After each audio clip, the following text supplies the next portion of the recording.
This is a rock wall and traverse wall.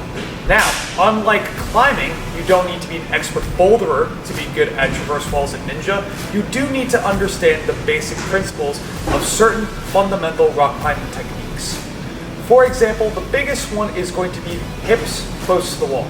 The reason why we want our hips close to the wall is when we are trying to balance on the wall, if our hips are back, we are more likely to fall off as we have a center of gravity that is away from the wall.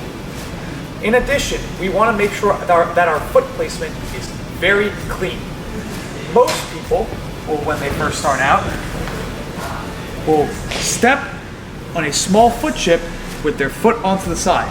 While this does feel more comfortable, if you try to pivot your foot at all, your foot will come off. Instead, make sure we focus on keeping pressure on our toes so that way we can pivot a lot easier. In the case that there are no rock holds, we are going to be doing something called smearing.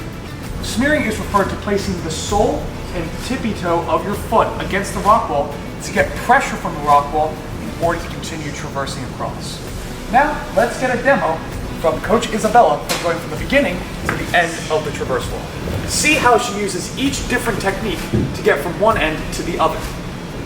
Notice how she's keeping her hips pretty close to the wall, and now she is using the classic smearing technique to traverse her way down to that nunchuck, and then as she gets to the end, notice how she keeps her feet completely straight into that rock wall to get all the way from one side to the other.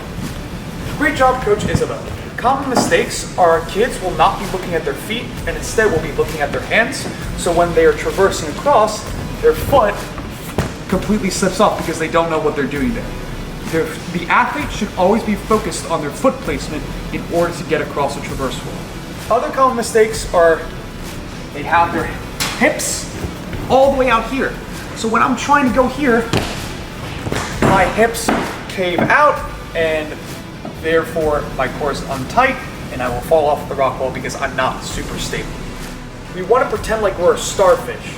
Essentially what that means is that you want to lead with those feet first, but we never want to cross over because a starfish never crosses over their legs.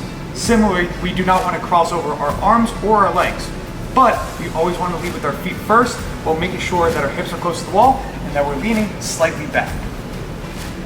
Coach Isabella, can you show us what that looks like? Notice how she is grabbing with her left hand and she's leading with her feet while also leaning back on that rock.